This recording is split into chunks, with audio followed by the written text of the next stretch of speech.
वर्धा महाविकास आघाडीचे उमेदवार अमर काळे यांच्या कार्यकर्त्यांचा मेळावा संपन्न। वर्धा लोकसभा मतदारसंघातील इंडिया अलायन्सचे उमेदवार अमर काळे यांनी प्रचारात आघाडी घेतली असून आघाडीच्या सर्व पक्षीय कार्यकर्ता व पदाधिकाऱ्यांचा मेळावा लक्ष्मी सेलिब्रेशन सभागृह पुलगाव येथे पार पडला। वर्धा जिल्हा काँग्रेसचा गड असला तरी वाटाघाटीत विदर्भातील एकमेव सीट राष्ट्रवादीच्या वाट्याला आली आहे।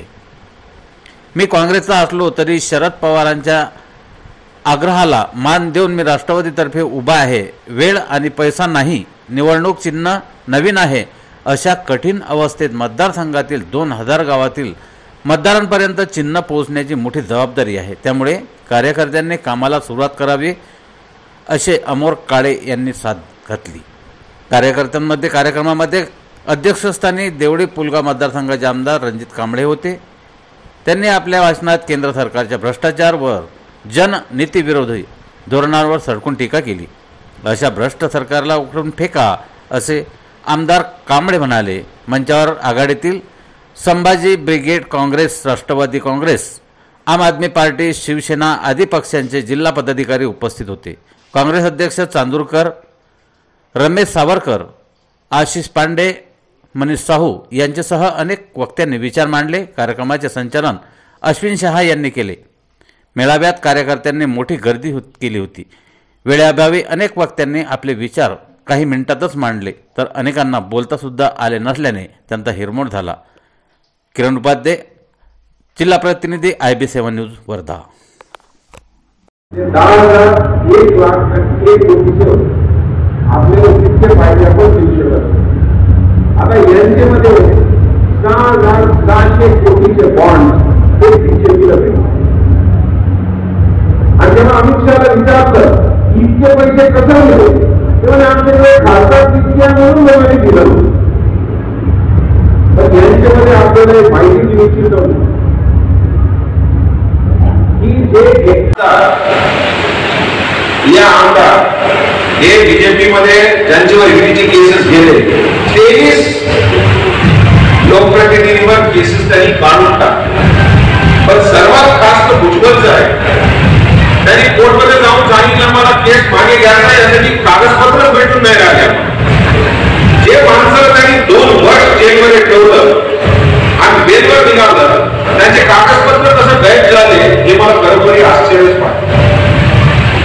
तर त्यांच्याशिवाय आता इतकेमध्ये नवीनच चालू झालं। सुप्रीम कोर्टने ते PIच्या माध्यमातून ते जे इलेक्टोरल बॉन्ड्स आहेत त्यांची पूर्ण माहिती जनतेच्या समोर ठेवा म्हणून त्यांनी स्पष्टपणे आदेश काढला। तरी पण SBIने सांगितलं आम्हाला जून पर्यंत टाइम आणि इलेक्शन संपलेपर्यंत। सुप्रीम कोर्टने सांगितलं उद्याचे उद्या पाठवा नाही तर तुम्हाला जेलमध्ये पाठवणार। पण जे दोषीला त्याला 2 महिने लागत होते फटका बसल्यानंतर दुसरे दिवस बरोबर त्यांनी देऊन दिले आणि त्यांच्यामध्ये का सिद्ध झालं की इलेक्ट्रॉनिक बॉन्ड्स मध्ये किती दुबाडधंदे चालले हे एकदम जनतेच्या समोर आलं। एक गोष्टी इलेक्ट्रॉनिक बॉन्ड्स काय 2 मिनिटमध्ये आपल्याला समजून सांगतात। अगोदर असं होतं की कोणत्याही व्यक्तीला पैसे कोणते राजकीय पक्षाने द्यायचं होतं 20,000 पर्यंत ते कॅश मध्ये देऊ शकत होतं। त्यांचे वर आहे तो त्याला नाव जाहीर करणे बंधनकारक होतं।